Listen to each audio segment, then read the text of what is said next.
Good morning विद्यार्थी मित्रों। पाठ 9 बल और गतिना नियमों अंदर आपणे 1 થી 10 सवालों जोई गया छीए। 10 सवालों जवाब तमे लख्या हशे। आज आपणे 11मा सवालनी बात करीशुं। न्यूटननी गतिनो त्रीजो नियम विविध उदाहरणों द्वारा समझावो। तो जोईए आपणे न्यूटननी गतिनो त्रीजो नियम शुं छे ते। જ્યારે એક વસ્તુ બીજી વસ્તુ પર બળ લગાડે છે ત્યારે બીજી વસ્તુ પણ તરત જ પહેલી વસ્તુ પર બળ લગાડે છે। આ બંને બળો હંમેશા સમાન મૂલ્યના અને પરસ્પર વિરુદ્ધ દિશામાં હોય છે। આ ન્યૂટનની ગતિનો ત્રીજો નિયમ છે। પછી એને વધારે વ્યવસ્થિત શીખવવા માટે થોડા ઉદાહરણો આપ્યા છે કે ફૂટબોલની રમતમાં ઘણીવાર આપણે ફૂટબોલ તરફ જોવામાં અને તેને વધારે બળથી કિક મારવાના પ્રયત્ન વખતે પ્રતિસ્પર્ધી ટીમના ખેલાડી સાથે અથડાઈ પડીએ છીએ। આ ઘટનામાં બંને ખેલાડી ઈજાગ્રસ્ત થાય છે કારણ કે બંને એકબીજા પર બળ લગાડે છે। ટૂંકમાં કે એકલા અટુલા બળનું અસ્તિત્વ શક્ય નથી। બંને બળો હંમેશા જોડમાં હોય છે અને પરસ્પર વિરોધી બળોને ક્રિયાબળ અને પ્રતિક્રિયાબળ પણ કહે છે। બીજા ઉદાહરણ જોઈએ। આકૃતિ 9.10ને જોઈએ। આપણે બે સ્પ્રિંગ આપી છે। એ જે સ્પ્રિંગ છે તે આપણા હાથમાં જોડાયેલી છે અને બી સ્પ્રિંગ છે તે અહીં દિવાલ સાથે બાંધેલી છે। હવે આપણે આ સ્પ્રિંગને આપણા હાથ વડે આ દિશામાં ખેંચીશું તો શું થાય છે તે આપણને સમજાવવામાં આવેલું છે કે એકબીજા સાથે જોડેલા બે સ્પ્રિંગ બેલેન્સની વાત કરી છે। સ્પ્રિંગ બેલેન્સ બીનો છેડો એક દિવાલ જેવા દ્રઢ આધાર સાથે જડિત કરેલ છે, જ્યારે સ્પ્રિંગ બેલેન્સ એ ના મુક્ત છેડા પાસે બળ લગાડવામાં આવે છે ત્યારે જોઈ શકાય છે કે બંને સ્પ્રિંગ બેલેન્સ તેમના સ્કેલ પર એક સરખું રીડિંગ દર્શાવે છે। આનો અર્થ એ થયો કે સ્પ્રિંગ બેલેન્સ એ દ્વારા બી પર લાગતું બળ અને બી દ્વારા એ પર લાગતું બળ સમાન હોય છે પરંતુ વિરુદ્ધ દિશામાં હોય છે। સ્પ્રિંગ બેલેન્સ એ દ્વારા બી પર લગાડેલ બળને ક્રિયાબળ કહેવાય અને બી દ્વારા એ પર લગાડેલા બળને પ્રતિક્રિયાબળ કહે છે, જે ન્યૂટનની ગતિના ત્રીજા નિયમનું વૈકલ્પિક વિધાન છે। એટલે કે દરેક ક્રિયાબળ સામે સમાન મૂલ્યનું અને વિરુદ્ધ દિશામાં પ્રતિક્રિયાબળ લાગે છે। પાછી બીજી વાત કે ક્રિયાબળ અને પ્રતિક્રિયાબળ હંમેશા બે જુદી જુદી વસ્તુઓ પર લાગે છે। બીજા ઉદાહરણ જોઈશું આપણે। ધારો કે તમે સ્થિર ઊભા છો અને રસ્તા પર ચાલવાનું શરૂ કરો છો તો ગતિના બીજા નિયમ અનુસાર તમને એક બળની જરૂર પડશે અને એ બળ છે સ્નાયુબળ।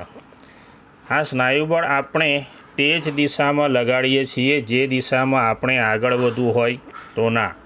તમે રસ્તા પર ચાલતી વખતે આ બળ પાછળની તરફ લગાવો છો અને રસ્તા વડે તે જ સમયે તમારા પગ પર તેટલા જ મૂલ્યનું પરંતુ વિરુદ્ધ દિશામાં પ્રતિક્રિયાબળ લાગે છે, જેથી જ તમે આગળ વધી શકો। એટલે કે ચાલતી વખતે પણ ન્યૂટનની ગતિનો ત્રીજો નિયમ લાગે છે। બીજી વાત કે ક્રિયાબળ અને પ્રતિક્રિયાબળ સમાન મૂલ્યના હોવા છતાં દરેક વખતે સમાન પ્રવેગ ઉત્પન્ન કરતા નથી, કારણ કે આ બળો અલગ અલગ વસ્તુ પર લાગે છે જેમના દળ અસમાન પણ હોઈ શકે। બંદૂક દ્વારા ગોળી છોડવાની ઘટના આ એક બીજું ઉદાહરણ છે કે જ્યારે બંદૂક દ્વારા ગોળી છોડવામાં આવે ત્યારે ગોળી પર આગળની તરફ એક બળ લાગે છે અને ગોળી પણ બંદૂક પર તેટલા જ મૂલ્યનું પરંતુ વિરુદ્ધ દિશામાં બળ લગાડે છે। તેનાથી બંદૂક પાછળ તરફ ધકેલાય છે, જે બંદૂકને રિકોઇલ કરવામાં પરિણમે છે। બંદૂકનું દળ ગોળીના દળ કરતાં ઘણું વધારે હોવાથી બંદૂકનો પ્રવેગ ગોળીના પ્રવેગ કરતાં ઘણો ઓછો હોય છે. બીજું ઉદાહરણ છે કે એક ખલાસી દ્વારા બોટમાંથી આગળ તરફ કૂદવાની સ્થિતિ પણ ગતિના ત્રીજા નિયમનું ઉદાહરણ દર્શાવે છે. જ્યારે ખલાસી આગળ તરફ કૂદે છે ત્યારે બોટ પર લાગતું પ્રતિક્રિયાબળ બોટને પાછળ તરફ ધકેલે છે. આ ઉદાહરણ માટે આપણને ચિત્રો પણ આપ્યા છે. આ બંદૂકનું ચિત્ર છે અને બીજું એક છે હોડીવાળું ચિત્ર છે. આ ખલાસી હોડીમાંથી કૂદે છે ત્યારે આ પ્રતિક્રિયાબળ પાછળ તરફ અને ક્રિયાબળ આગળ તરફ લાગે છે. છેલ્લો સવાલ છે મિત્રો આપણી પાસે, વેગમાન સંરક્ષણનો નિયમ અને સાબિત કરો. તો વેગમાનનું સંરક્ષણ એનો નિયમ સમજવાની પહેલાં આપણે લખી લઈએ કે વેગમાન સંરક્ષણનો નિયમ શું છે. તો બે વસ્તુઓના અથડામણ પહેલાંના વેગમાનોનો સરવાળો અથડામણ બાદના વેગમાનોના સરવાળા જેટલો જ થાય છે, જેને વેગમાન સંરક્ષણનો નિયમ કહે છે. વેગમાન સંરક્ષણનો નિયમ એટલે યાદ કરો મિત્રો, વેગમાન એટલે P બરાબર mv, દ્રવ્યમાન ગુણ્યા વેગ. આને આપણે વેગમાનનું સૂત્ર નક્કી કર્યું હતું અને એની ટૂંકનોંધ પણ લખી હતી. તો બે વસ્તુઓના અથડામણ પહેલાંના વેગમાનનો સરવાળો અને અથડામણ બાદના વેગમાનોના સરવાળો સમાન જ હોય છે. એ વેગમાન સંરક્ષણનો નિયમ છે. તો એને હવે આપણે સાબિત કરીએ. કેવી રીતે સાબિત કરીશું જોઈએ કે ધારો કે બે વસ્તુઓ A અને B, જેમના દળ છે MA અને MB, સુરેખ પથ પર એક જ દિશા UA અને UB જેટલા અલગ અલગ વેગથી ગતિ કરે છે. U એટલે પ્રારંભિક વેગ છે. બંનેનો પ્રારંભિક વેગ છે UA અને UB, અને તેમની પર બીજા કોઈ પણ પ્રકારનું બાહ્ય અસંતુલિત બળ લાગતું નથી. હવે ધારો કે UA UBથી મોટો છે. આ એક શરતને આધારે આપણે આગળ વધીશું. આકૃતિમાં પહેલાં જોઈ લઈએ. તો આ પદાર્થ Aનું દ્રવ્યમાન છે, પદાર્થ Bનું દ્રવ્યમાન. પદાર્થ A દ્વારા આ દિશામાં બળ લાગે છે, પદાર્થ B દ્વારા આ દિશામાં બળ લાગે છે, અને UA UBથી મોટો છે. અને બે દડા એકબીજા સાથે આકૃતિમાં હમણાં જોયું તે પ્રમાણે અથડાય છે, અને T સમય સુધી ચાલતી અથડામણ દરમિયાન દડા A દ્વારા દડા B પર લાગતું બળ FAB છે. બરાબર, A દ્વારા B પર લાગતું બળ AB છે. આ દડા A દ્વારા B પર લાગતું બળ FAB છે, અને B દ્વારા A પર લાગતું બળ FBA છે. તો અને દડા B દ્વારા દડા A પર લાગતું બળ FBA છે. ધારો કે અથડામણ પછી દડા A અને દડા Bના વેગ VA અને VB છે. અથડામણ પછી એટલે અંતિમ વેગ. આ જે U હતો એ પ્રારંભિક વેગ હતો બંનેનો, હવે આ અંતિમ વેગ છે VA અને VB. આગળ વધીશું. તો અથડામણ પહેલાં તમે જુઓ કેવી પરિસ્થિતિ હતી, પછી અથડામણ પછીની પરિસ્થિતિ જોઈશું આપણે. તો અથડામણ પહેલાં અને પછીના વેગમાનો કયા કયા થયા? અથડામણ પહેલાંનું વેગમાન અને અથડામણ પછીનું વેગમાન. વેગમાન એટલે યાદ રાખો મિત્રો કે P બરાબર mv. બરાબર, V એટલે અત્યારે સામાન્ય V છે. અહીં અત્યારે પ્રારંભિક વેગ લીધો છે અને અહીં અંતિમ વેગ લીધો છે. તો અથડામણ પહેલાંનો વેગમાન હશે MAVUA અને અથડામણ પછીનો વેગમાન છે MAVA. આ દરમિયાન તેના વેગમાનના ફેરફારનો દર થશે MA(VA-UA). તેવી જ રીતે અથડામણ પછીના વેગમાનના ફેરફારનો દર એ થશે MB(VB-UB)/T.